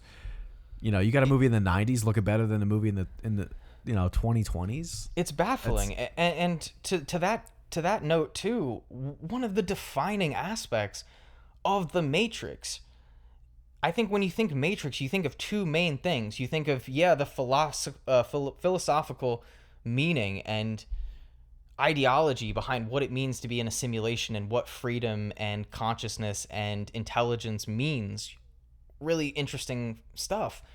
But you also think action. You think of well choreographed, well edited, well timed, well paced action sequences that have a fluidity and a style and a grace to them and purpose. And then you watch this film and it looks like the most generic action film you could possibly imagine. There's not one memorable, creative, or clever action sequence in this entire movie, and it's... Oh, you don't like the robot bombs at the end? No, I don't like anything in this. I don't like a single fucking thing. Yeah, that stunk. That really stunk. My God, what are we doing here? It's what the fuck are we doing here, Josh? Everything about this script reeks of just holy shit. They have a whole sequence, and I think you might have brought it up earlier, where when they decide, all right, we're making the fourth Matrix video game, which, Josh, why didn't they just do like a Being John Malkovich thing where they why not just have like Keanu be an actor? Go full meta with it. Go Wes Craven New Nightmare. Yeah, they drop it. Like you said, they drop it after like the first 30 minutes. No, I mean even inside the Matrix. Why is he a video game developer? Why not just make him an actor who was a part of a trilogy of movies? Then at least the actual footage of the films would make fucking sense. I don't mean to get so fucking heated, but this is a franchise that, even though, like, I will say I didn't enjoy the second and third film that much. Like, I had a little bit of fun with some of the action set pieces in 2 and 3, but at least I could admire the passion behind them and at least understand why it's a trilogy of sci-fi films that are somewhat held in high regard. Again, the first, a classic, the second film, pretty favorable reviews, third film, whatever. But people don't hate these movies. They don't have the same hate as like the prequels or the Hobbit trilogy or Fantastic Beasts. They don't have that kind of reputation. And then you fart out the Matrix Resurrections, and you and even that, even Resurrections does not have bad reviews that much. At least critically. Like, I know there's like a fair amount of audience members that just don't like it, but then there's also a lot that do. So like, it's shocking that none of these films really have like a fair amount of negative reviews. I think Revolutions has probably the worst set of reviews. It does, films, yeah. But that being said, I just don't. I'm trying to understand the perspective of watching all four of these movies and genuinely feeling like the fourth film is better than the third. At least the third felt like a Matrix movie. And granted, I wish it had retained some of that like kung fu martial arts action, and it wasn't as anticlimactic towards the third act, but at least it felt like a Matrix movie. This doesn't feel like a Matrix movie. This feels like it was made by people who have heard of the Matrix but haven't seen it. So for it to be born out of the mind of one of its creators is just shocking to me. Like, you have a whole scene, and I'm supposed to applaud you for it, where the characters, and this is what I was getting into before, but where the characters are planning the fourth Matrix video game in this universe, and it's extremely meta in the least creative way possible, and they go, what's the Matrix about? Trans politics, bullet time, fucking philosophical debates, simulation, all this stuff. Yes, we know. We're fans of the movie. We've had these debates ourselves. What are you telling me? What are you trying to say to me by having this in a film that is supposed to be set in this universe? And they're telling people that already worked on the games. So I don't really know what the purpose of like saying this to like The Office is. They're just like saying all this stuff to coworkers that had everything to do with making the first like trilogy. So all the more it just feels pointless to just rattle off everything that the original Matrix was and what made it great. It just, very forced. Yeah, there's just so much about this film that I think just doesn't work. And unlike the last three, as mentioned, they felt misguided outside of the first film, in my opinion. But at least they weren't lazy, as mentioned. But this film feels misguided and lazy. I feel like you... did you finish your thought on the analyst? Because you were talking about him, you were comparing him to the architect. What was it about him that really, like, I don't know, was it right off the bat? Was it as the movie progressed that you really started hating him? It just, similar to how this doesn't feel like a Matrix film to me, he doesn't feel like a character that would be a part of the Matrix. Mm-hmm. And this is a problem that I had, and this is something I brought up when we were discussing Revolutions. But okay, who is the main antagonist of the Matrix trilogy? Smith. Agent Smith. Okay, very good.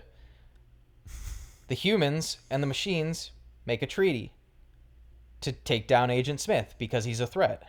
He's a program, and they got deleted, so they reboot the Matrix. Cool, great. Who's the villain of this movie? The analyst. Well, and Smith. Not Smith, because Smith shows up at the end and helps our protagonists. Yeah. So, Josh, what the fuck are we doing here?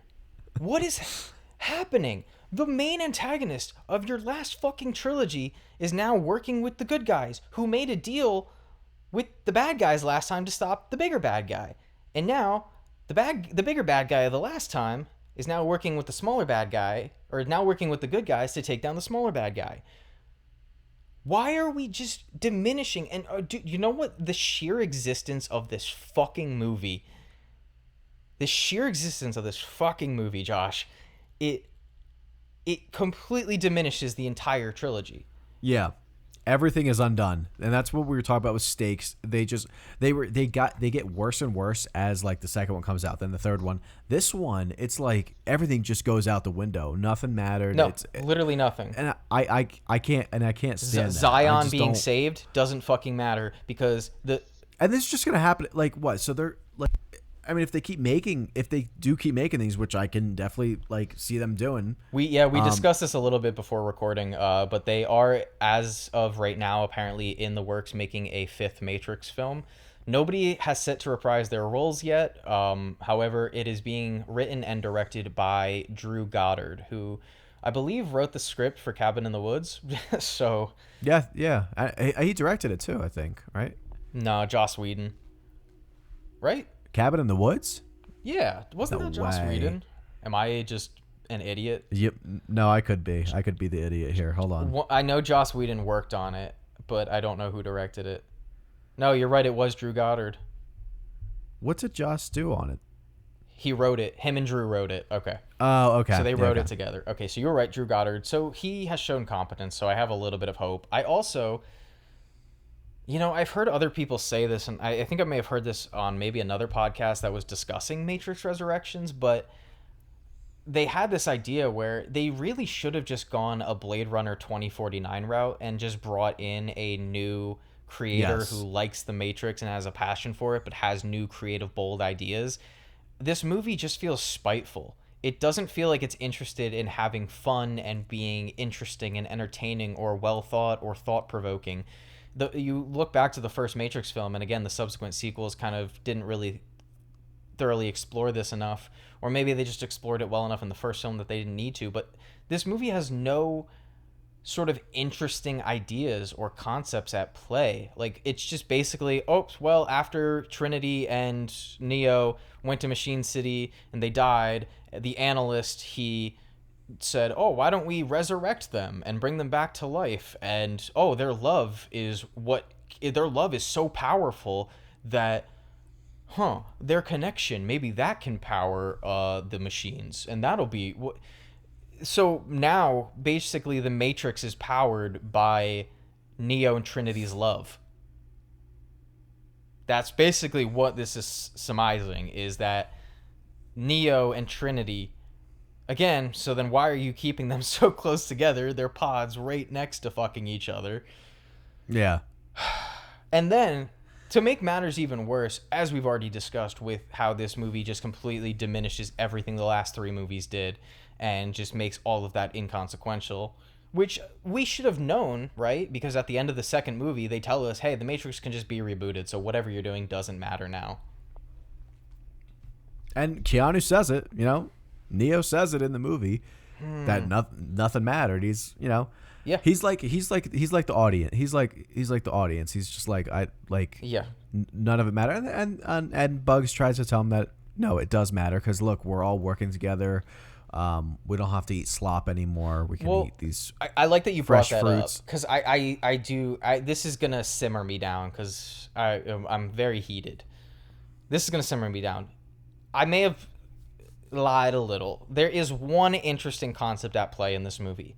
I think the idea that after the treaty happened between humans and the machines, I like the idea that, it's in line with the movies. If you take out the humans, that's the battery source for the machines. The humans are the batteries, right? So the machines would need another source of battery. And what we find out in this film is that after the events of the trilogy, basically the treaty fell apart. There was a second machine war, but this time a lot of machines were on the human side. So you had machine versus machine warfare, which led to the destruction of Zion. So I'm glad we spent 3 movies trying to save it. But Zion gets destroyed, and they create a new place, a new safe haven called Io. And in Io, it's machines and humans living together in harmony, and that's how they're able to create things like strawberries. They're able to have food and not eat, as you said, slop. So I do think that's an interesting tidbit. I think that's an interesting natural progression of that story, is that, some of the machines probably wouldn't be too happy that their power source is being taken away. So it would make sense that some of them would revolt, and there would be a little bit of a machine-on-machine conflict. I think that's interesting. But instead, this movie is more concerned with diminishing the fact that Neo was the one and was the only one in the Matrix in the first 3 trilogies who had the powers of a god, basically. But now, fuck that, because Trinity has the powers of a god too. They're the ones. It's not the one anymore. It's the ones. It's Neo and Trinity. And what's with this power we never seen before? As soon as they hold hands, they just It's the power of love, buddy. Yeah. That's what the film's telling us. All that matters in these 4 movies, it's not the action, it's not the philosophical discussion, it's not the thought-provoking ideas behind intelligence and consciousness and what it means to be human and what it means to be alive and to feel things and have emotion. None of that matters, Josh. What matters is the shitty fucking romance that we succumb to for 3 fucking movies. That's what this movie is concerned with. This movie is concerned with being a spiteful pile of dog shit. And if your defense of this movie is it's bad on purpose, let me throw a little knowledge your way, Josh. You know what something that's bad on purpose still is? What? Bad. So that's where we are with these. But it's smart. It's smart, Jake, because it's self-aware. You understand? So all right. So let's do a little analogy. All right. If an NFL team purposefully plays bad defense to get into the other team's head, that's actually really good coaching because it was done on purpose. Yeah, I agree. So no bad movies. No, there are no bad movies as of now because The Matrix Resurrections told me so. Because if a movie is bad, it is bad on purpose. It's definitely not being a spiteful piece of shit. That's for sure. It's. Let's talk about the coffee shop scene. Both actually. There's do you two remember coffee what shop scenes. Do you remember what the coffee shop was named? I don't. Simulate. Oh, nice. That's not bad. That's not bad. Oh, fun little fact.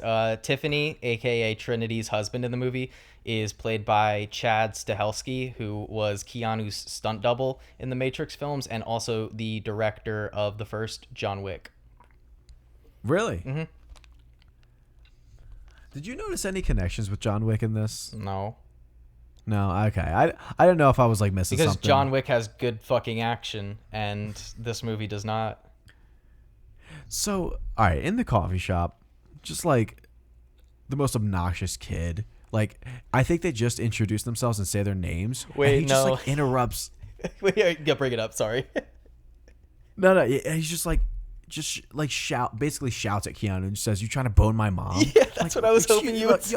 You little fucker, get out of here! I just said my name. Again,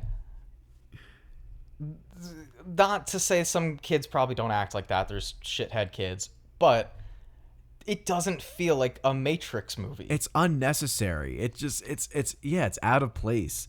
But how about when him and Tiffany, I'm going to call her Tiffany in this stage of the movie, him and Tiffany are sitting together, and I don't know, it's just like jumps. Like I get there's like deja vu moments she has, but so all right, I'm going my notes here. Just deja vu are just glitches in the Matrix, as we've been told. Oh, and I want to let everybody know, can't forget about the cat's name, the analyst cat's name, Deja Vu. That's awesome. Love that. That's a great 10 out of 10 movie. That's so smart. No, so she's sitting with him. She's talking about how she connected with Trinity in the games. Like her kids play the video game, and I guess she just watches sometimes. I don't know. First off, that doesn't sound like a mom's doing. Well, wait, no. There's one point where she goes, because she's heard of him and she's heard of the games, but she hadn't played them. Because why would a fucking middle-aged woman play video games like that? I mean, okay, I'm not saying you can't, but Trinity doesn't. That's not her character, or Tiffany, right? Yeah. But she goes. I went back home the other night and I played your games, all 3 of them. You played all 3 of his video games. How short are these stories? Like these main storylines. I hope there's a good online campaign. But like just to like immediately feel a connection. Okay, yeah, maybe she looks exactly like her. Fine. Okay, people have looked at like people. People have like looked even in video games. You know, it can resemble someone. I'm not gonna immediately think like, oh wait, hold on, this is me in this video game. She also likes bikes. I like bikes, and then she like goes to her husband and says, "Do you think this looks like me?" And he just laughs at her and says, "No." And when she tells Keanu, I should say Neo. She tells Neo, "I laughed too, and I hated that I laughed. I really felt like kicking his jaw and breaking it." I'm like, where is this coming from? What, like, this is so abrupt intensity from this like mom that just met this guy. Yeah. basically, like, I don't know. And remind you, like, to make that even worse, like, this is her husband, right? Up until a couple days ago, she was living an entire life. Yes. And they don't really get into that much in The Matrix. Like, in any of the movies, they don't really talk about the idea of, oh, like, how difficult is it to completely leave behind a life that you've lived? Like, you've completely lived an entire fake life, but it felt real to you. It's actually funny. They actually kind of play around with that idea in a Rick and Morty episode. They go to, like, an arcade and they play this game called Roy, and you live this character's life, and Morty goes in and literally lives an entire life up until the character dies. Wow. I gotta watch that show. I still haven't really seen it. There's too much now. It's not worth it. It's heavily dipped in quality. Oh, really? Yeah, it's really just too much now. It's too much. It's that whatever. Sucks. They went too far. They jumped the shark. But the writing just, yeah. All right. But back to other bad writing. Speaking of Trinity / Tiffany, I love when she has her breaking moment. So basically, Neo makes a deal with the analyst later in the film, and he says, if I can convince Trinity to leave, you'll let us go. He's like, fine. And so Trinity walks in, and he's trying to convince her, and then in walks her husband, whose name is also Chad in the movie, I now realize. That's funny. Okay. Chad and her 3 kids, and they're like, come on, Mom, let's go, let's get out of here. Come on, Mom, let's go. And she's like, I'm sorry, I gotta go. She, like, gets up to leave with them, and then he starts, like, pulling her arm, and he's like, come on, Tiffany. And then he gets really mad, and he's like, come on, Tiffany, yeah, let's go. And she, like, has this moment, and she's like, I wish she would stop fucking calling me that. Oh. That's, I don't get that. That's her fucking name. No. I get she's Trinity. I get it. But what made her realize it's not my name? I don't like it. Did she even realize that's not her name, or she just never liked the name? I guess she thinks her name is Trinity. I don't know. Because she played the video game? Yeah. Is that why? I in her fairness, this one time I was playing The Witcher 3, and I thought for a second I was Geralt. No, you didn't. No, I didn't. I was about to say, no, you didn't. You were like making me believe it for a second. I was playing it, and I was like, this is me. This is me. I am this guy. Huh. Because great note. I had a little wine while watching Matrix Resurrections. And that sounds needed. I wrote in my notes, it's definitely the wine, but in quotes, my name is Trinity is a hilarious line. How do you feel about the White Rabbit song? Oh, I actually have a note. I just said, fuck this White Rabbit montage. One pill makes you... They use that in the trailers a lot. But in that montage, aren't they, like, doing the whole, like, more of the like dick stroking, ego lifting stuff about, like, the whole series? Yes, it's like the whole montage. Yeah. It's when you get the scene where his assistant or coworker is like, the Matrix is about bullet time. Yeah. It's very it's meta, Josh. It's meta. It's meta. I know. It's can't meta grasp and it, Jake. It's meta and it's bad on purpose. So double entendre. Boom. The Matrix Resurrections is the greatest film of the 21st century by definition. Could you imagine someone thinking that? There's no one that actually thinks that, right? I mean, even people that defend it, that's not a thought. You'd be surprised how many 9 and 10 out of 10s this movie has on good old Letterboxd. It's honestly kind of astonishing. Like, genuinely. And, you know... I love the Matrix Resurrection little tidbit that they have on here, and it's return to the source. Plagued by strange memories, Neo's life takes an unexpected turn when he finds himself back inside the Matrix. Cool. I like that. I like that. Yeah, even in the credits, Yaha Abdul Mateen II is credited as Morpheus / Agent Smith. Jonathan Goff is just credited as Smith. Oh, we also forgot the one character does return, different actress. The little girl, Sati, from Matrix Revolutions returns, played by Nick Jonas's wife, Priyanka Chopra Jonas. I had no idea. She's 42. I saw. No fucking way. I hope I did math right. I don't know. If Priyanka, the character? No. In real life, her. There is. I will fucking. Oh my god, Josh, she's 42. She's 42. What is in the water? I thought she was 25. Yeah, I was questioning her age because it makes no fucking sense. Oh, we didn't mention either. This is such a weird detail.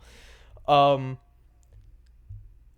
we see Thomas Anderson as Keanu Reeves, he sees himself in the mirror as an old homeless man.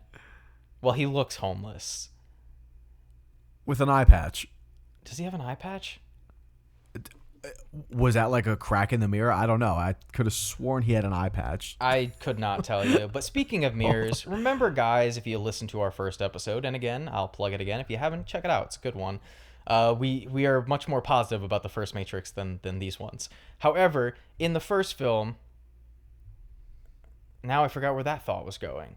Because there's so much shit in this fucking movie. Oh, how did you feel, speaking of the first movie, how did you feel about the first time Jonathan Goff says, Mr. Anderson? I can't even remember the delivery. Do you don't remember because it's like when the office is being attacked and then there's like the sprinklers are going off and he has they do the splice and they splice in the scene from the original Matrix. Oh my god, I forgot about that. Like, dude, stop insulting my intelligence. I know who he's supposed to represent. Just like flash a picture of Hugo Weaving in there. They do it with Yaha's character. They do it with the Morpheus character. They like splice in a scene of other Morpheus talking. Oh, okay. So do you want to know the worst part about the recasting of Smith and Morpheus is so they didn't even ask Lawrence Fishburne to return, which how much cooler would it have been if we got to see an old Morpheus played by Lawrence Fishburne as opposed to an old Jada Pinkett Smith as Niobe? That would have been cool.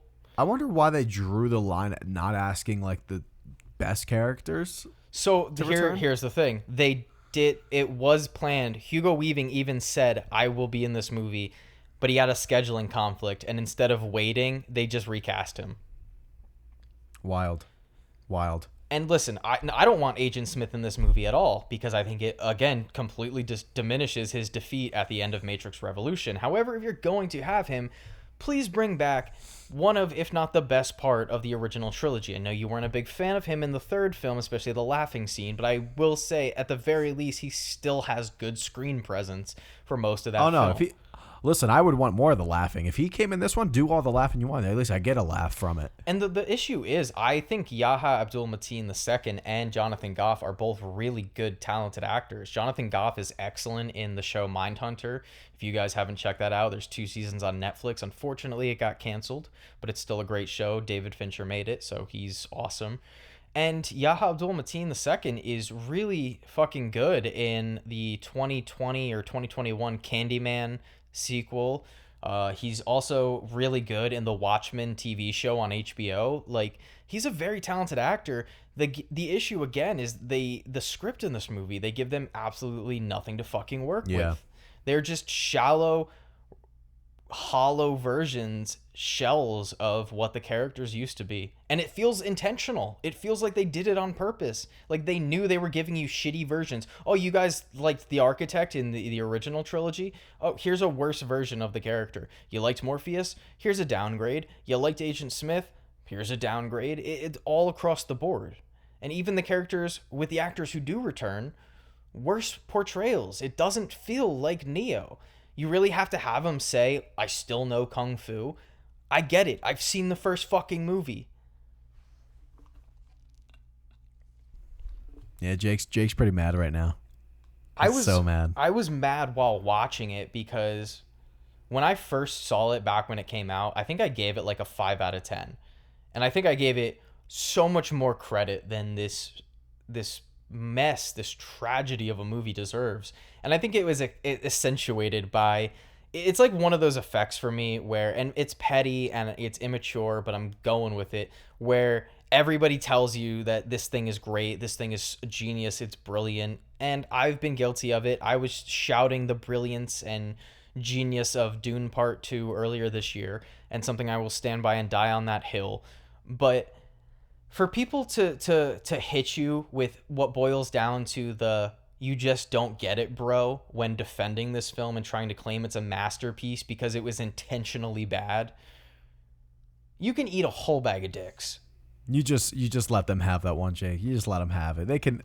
I mean, no, because I care about this franchise now. I care about this, and I hate that I care about it because doing this fucking podcast, which I love, and I'm having so much fun talking about these movies with you, but I did so much fucking research on the lore of these movies. I watched 20, 30-minute analysis videos and breakdowns and dissections and lore videos covering when the first fucking AI was made in the Matrix universe and how it progressed through the Second Renaissance and the Machine War and what happened after the events of the Matrix in terms of chronological events in the fucking video game that you talked about. I went so deep into this, and then I sat down to watch The Matrix Resurrection, and we didn't talk about it. This movie's 2.5 fucking hours long, Josh. 2.5 hours. It is the length of Avengers Infinity War, a film that juggled 27 goddamn characters. And you give me that with your 4th Matrix movie? How dare you? And they give you all these new characters that you don't give a fuck Name about one character of the new crew that Neo gets rescued by other than Bugs, the one I named. Give me one. Yeah, no, can't do it. You didn't remember the characters' names in the first one that much. So this one, you know what? Could you imagine if I remembered all of them for this one and not the first one? That'd be wild. That would be the end of the podcast. Also, No. I have to say this. Yeah. I'm an idiot. The guy, forget the eye patch comment. We'll keep it in here, but just forget about that. I'm looking at the picture. It was just a shadow over his one eye. Can you see that? That is horrible. That is the worst. It looks like how Philip Seymour Hoffman looks at the end of Synecdoche, New York. Mixed with a little bit of that scene in Halloween Ends when you see Nick Castle as an old homeless man under the bridge that Michael Myers lives in. Oh yeah. That fucking movie. Yeah, well, that's another time. I'd rather watch Halloween Ends than Matrix Resurrections again. 100 times over. Oh, so would I. 100 times over. This movie irks me to no fucking avail. It's. I feel like. Let me say this, not because I think it's better. I just have a better time with it. No, I do think it's better. I think it's a better made film than this. All of the 100% do not think that. All of the masterful, and I will say masterful filmmaking that we saw on display in the first Matrix film is just completely stripped in this movie. And it's like how I feel when I watch modern day M. Night Shyamalan films and then return back to like Unbreakable or The Sixth Sense or even Signs to an extent, where I see so much purpose in the direction and the blocking and the camera movements and the framing of all the shots and the lighting and the set design. And I watch this movie and I'm like, this was the same fucking director. The same fucking director who birthed the original Matrix, a film that defined a genre for decades at this point. It's very shocking when you think that it's been the same director this whole time. I mean, I get it's only one of them this time, but like still. It's you can't make excuses. There's no way to please fans. There's no way to make legacy sequels. Denis Villeneuve did an amazing job with Blade Runner 2049. That film, I think, is even better than the original. I know it's a bold statement, but that felt like a film. No, that's pretty, like, you're definitely not alone with that. There's a lot of people that... I think I'm in the minority, but I may not be alone. Probably, yeah. I mean, the Blade Runner is a classic, but that aside, I'm really trying to look at my notes, and just so much of what I was writing down was this is so underwhelming. Everything about this feels wrong. Even the first film in the first Matrix, it feels like there's stakes. It feels like there's gravity and weight to the situations. And then you watch this film and everything just is so muddled. They spend the first act, the first 30, 40 minutes of a 2.5 hour long film giving you all of this meta, hyper aware, kind of pretentious bullshit. You're not Scream. You're not doing it as good as Scream. You're not doing it as good as Wes Craven's New Nightmare. You're not doing it as good as being John Malkovich. Stop trying to be this artsy, intelligent film when you're clearly not putting in the legwork. I don't know. I feel like I'm going on tangents at this point. That's all right. If you have any more to say, I wrote down that line that you said where I wanted to kick him. Yeah, that the end where they like go to the analyst's house, and they're just like, what? I'm trying to remember, and they're like beating. She's like beating the shit out of him, like killing him, and then bringing him back. I was so confused where it was going because I looked at the time of the movie. I was like, all right, is this like a whole nother thing we're gonna do, and then just like end the movie? It felt like, I said like the third one kind of like wrapped up really quick. This one really did. I thought like when you added that in, and it kind of just, yeah, because I don't know, the climax, it like came and went so quickly. You compare the climaxes of each movie. Okay, end of the first film, Neo gains the powers of God. He is the one, takes out the most powerful agent that we've seen, just deletes him, explodes him. End of Matrix 2, everything is fucked. Companionship destroyed. Found out that the Matrix, they've done this 5 times before. The Matrix can just be rebooted. They can start over again. Everything that's been fought. Zion has happened multiple times. This is a reoccurring thing. Everything that they've been fighting for has been a lie. Third film, you end. Machine City, baby. Neo, dead. Trinity, dead. Agent Smith, dead. Machines, humans come together. The war has ended. All of them have some sort of, even maybe, albeit some underwhelming reveals, but this entire film just feels like it slowly peters out. You start out and you're like, all right, this is a little nostalgia baity, but at least maybe it has some potential. You know, the meta idea is not terrible. It's just how they execute it. And again, how vindictive and spiteful the script feels. I get it. You're pissed off that Warner Brothers is forcing you to make this movie, but you acknowledging it in the film does not make the script better, does not make it an intelligent, well thought out piece of film. I don't know. I don't know where we are. I don't know what the fuck we're supposed to do with what this film is trying to achieve. I don't know what it's trying to achieve. If they make a 5th one, I'm gonna say I'm excited to see what they do with it, and not excited like hopeful. I'm just excited to see how far they just keep going. The only thing that gives me a shred of hope is I do think Drew Goddard is a fairly talented writer. Maybe if he has a love and a passion for the project, I don't think it can ever maybe be as good as a Blade Runner 2049 is, but I do think, or even, it's not to the level of Blade Runner 2049, but I thought like Radio Silence did a really good job coming in and taking over for Wes Craven with Scream 5 and 6. I think they did a good job. The passing of the torch did well. And I hope this passing of the torch does well. I know Lana is supposedly staying on the film as a producer, so at least you'll have the person who originally created it having some oversight, so it's not like a complete departure. But I'm excited to see a different creative person come in, take the reins, and just see what they can do with it. I don't even want to see a sequel, because this film doesn't lead me in a direction to where I want to see a sequel. You've basically, you were just discussing it, but the film basically ends with, now not only does Neo have the power of a god inside the Matrix, but so does Trinity. They basically say, oh, we're going to make some changes to the Matrix. That's basically how the film ends. They don't imply what those changes are, and I guess maybe they're saving that for the sequel. You know what I'd like to see? They like the sound of painting the skies rainbows. That's what they like the sound of. Jesus Christ. Who is... I want to know who's responsible for that fucking line. And a lot of the lines in this movie. Most of the dialogue. But, yeah, so I don't know where we're left. I would really, honestly, how would you feel about maybe a prequel film? I think my thoughts on prequels have changed. Are you saying if I had to have another one made? Yeah, whatever, go for it. Would you prefer a prequel, or would you prefer to see what they do with this story moving forward? Honestly, I kind of want to see what they do with this. As a curious soul, because I'm not hoping for anything.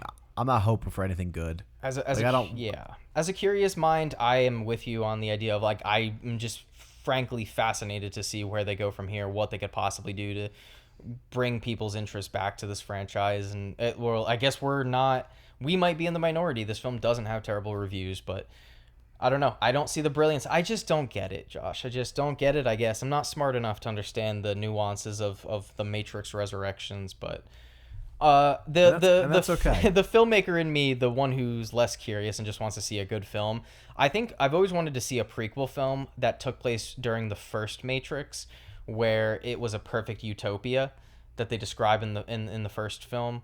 Maybe it's the second film with the architect. Whenever they describe how the first Matrix was built as a utopia for humans, but they wouldn't accept it because it was too perfect.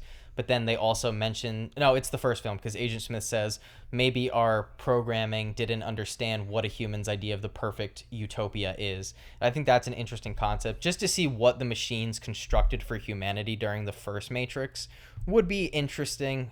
I don't know. I guess maybe since we already know what happens, it wouldn't be that fascinating, but I don't know at this point.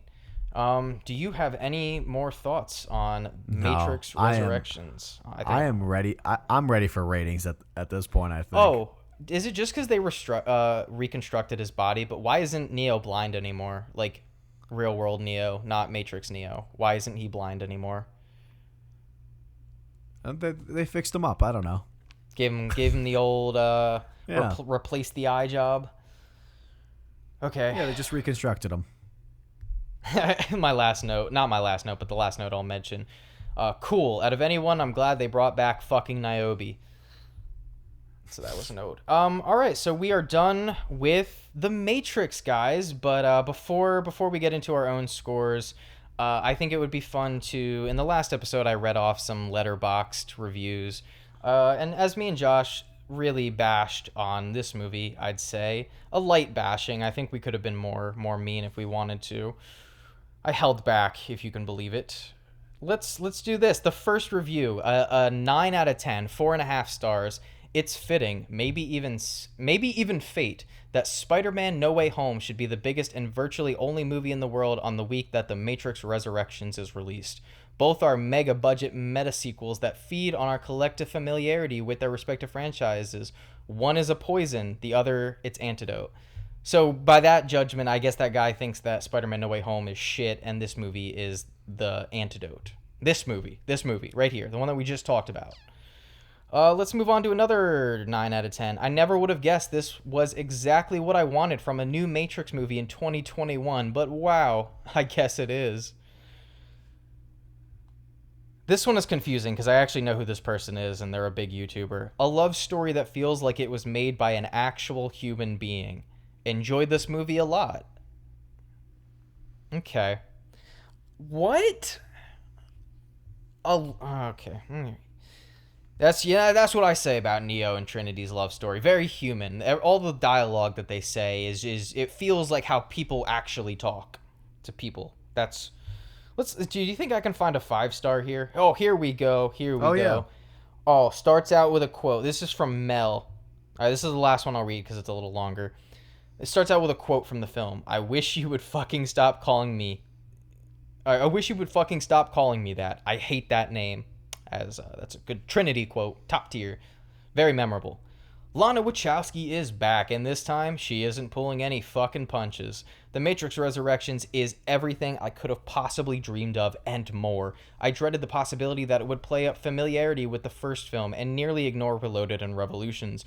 What we got couldn't be further from that. Resurrections is a continuation of the greatest love story ever told, and a reaffirmation that big-budget blockbusters can and should be bold, artistic, and bursting with charisma and personality. God, I wish I could just gush on and on about it, but I want to keep this spoiler-free. All I will say is that if you were hoping for a meta-analysis of the Matrix trilogy that expands upon and enriches the themes, characters, and reoccurring motifs that made the trilogy so amazing to begin with, you will not be disappointed. Far from it. I'd like to add on that not only is a 5-star review, but it also has 859 likes on Letterboxd. That 100% is a joke. That's not a genuine review. That's they're memeing it. Is this person? Oh, dude, I like it because you can see people's top 4 favorite movies. I saw The TV Glow, a movie that came out 3 weeks ago. The Evangelion movie, which is an anime. No shade, I like anime. I don't know what Last Temptation of Christ. Okay, top tier. And Synecdoche, New York. Second time Synecdoche, New York came up this episode, which is great because I love that movie. But look at their. They only do half and 5 stars. Maybe they're just a very opinion. Oh my God, they do. Holy shit! It's only 1 in 5 stars. That's so funny. They gave Tenet 5 stars and then wrote their entire review backwards. That's hilarious. Not even 1 star. It's not even 1. They do only half and 5. The Matrix Resurrections 5 stars. They have 2 pinned reviews and they're both 5 stars, and it's Tenet and The Matrix Resurrections. Yeah. That's awesome. I want that person on this podcast. I want them to come on here. That's funny. All right. Well, before. All right. So what do you want to rate first? I can rate. You go with you can rate Revolutions first, and I'll rate second, and then I'll take the lead on Resurrections, baby. All right. So, out of 10. For Revolutions, I am going a 4.2. Nice. I'm giving Matrix Revolutions a clean 5 out of 10. And I am retroactively bumping up Matrix Reloaded to a 5 out of 10. Because after watching Resurrections, I saw how bad it could get. I was about to say, Revolutions is above Reloaded, but they're equal. All right.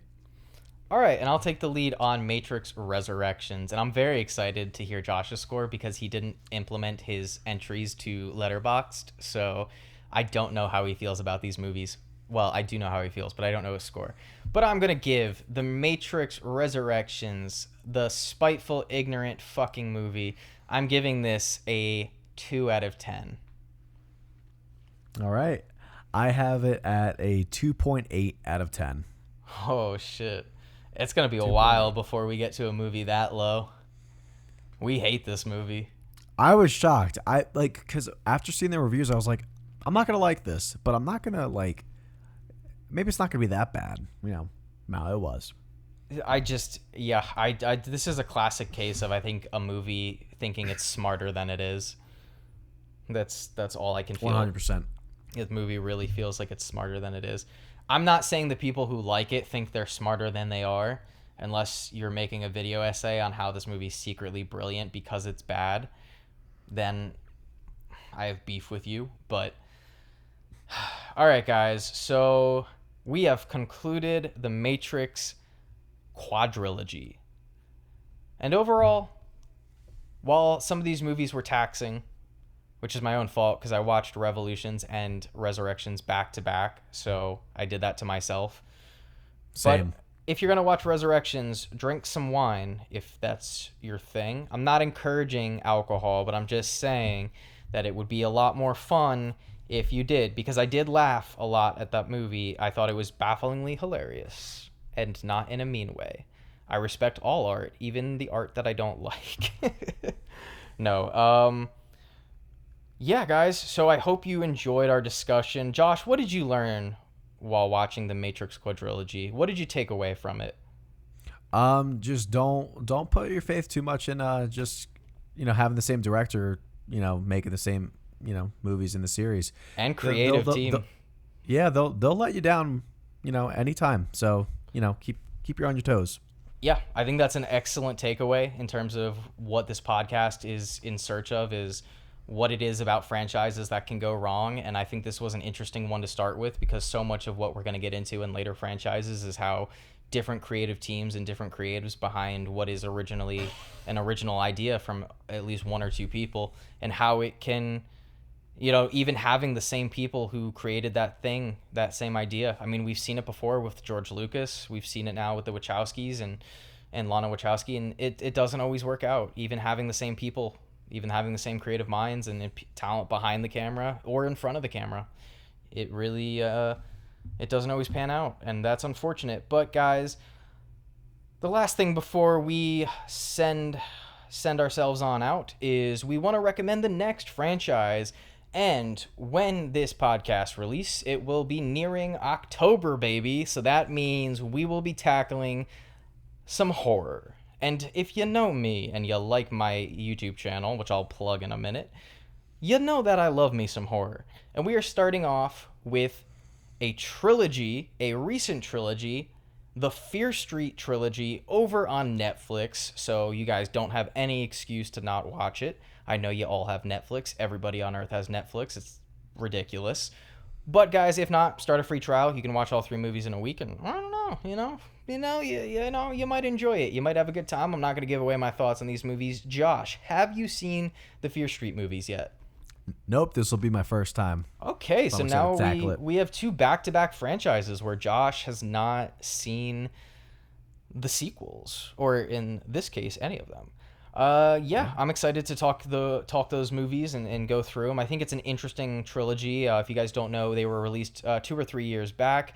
Each film was released a week apart. So in 3 straight weeks, they released different Fear Street movies. They all tie in together, and they are based off of R.L. Stine books, I believe. So look forward to that, guys. Josh, I got a question for you. What do you call Lay it on me. What do you call a fake noodle? What? An impasta. Oh God. And that is this week's episode, or this week's daily dad joke from Jake. All right, guys. I like that one better than last week's. The spoiled milk. That was a good one, though. Anyway, guys, stay tuned in the future on Franchise Deep Dive with Jake and Josh, the podcast where we break down all of your favorite and least favorite movie franchises. Listen to us on Spotify, Apple Podcasts, or you can catch us on Former Film Student YouTube channel, which is my personal YouTube channel. Also, subscribe to me there if you like what we have to say and you like my voice specifically. You can check out some of my videos. I do movie and TV related topics. Sometimes I make a video every other day, and then sometimes I go a couple weeks without posting, as I currently am during the time of this recording, so my release schedule is a little sporadic, but hoping to pump out more content soon, guys, so you can follow me over on there. This podcast, again, like the first episode, I'm going to bring it up again. At the time of recording, we don't have our social media or our email set up yet, so with that being said, I will probably insert one of us plugging our social media and email so you guys can reach out to us, let us know what you think about the show, give us some positive or negative feedback, whatever you guys want. We'll listen to it all and try to read all of those, and let us know, you guys, what kind of franchises you want us to tackle. We have a couple of the next ones planned out, but we're always down to switch some out or do something different, and just we want to hear what you guys want to see from us. So make sure to follow us over when we do plug those, and if you want, reach out over on our email. Like I said, you can follow me on Former Film Student YouTube channel. I don't really do social media, but yeah, that's really it for me. Yeah, honestly, I don't have much more to add. I mean, honestly, what Jake said, feel free to, get involved with however you want, reach out to us. Anyway, once we plug the stuff, feel free to give us any suggestions. We'll absolutely love that, and, love to tackle it. So, yeah, I don't really have much to plug except for this podcast. I mean, always appreciate any listeners we have. Absolutely, guys. Well, thank you, Josh, as always. Sorry to make you have to watch 2 Matrix movies in a car ride. That probably was an unsatisfying experience. It was an experience. But now you can say that you're probably the first and only person to watch Matrix Revolutions and Resurrections on your phone in a car. So Yeah, I got that in my back pocket for a conversation. Yeah, that's always a good icebreaker if you're meeting new people. Where was the first time you watched Matrix Resurrections? Let us know. And let us know what you think about the Matrix movies, guys. Obviously, the sequels probably have more love than myself and Josh gave to them, but obviously they have their supporters, defenders, people who love them unabashedly. And again, like what you guys like, let us know, interact with us. And well, that's really it for today, guys. Thank you for watching another episode of Franchise Deep Dive with Jake and Josh. This is Jake signing out. Goodbye. Catch you later, guys.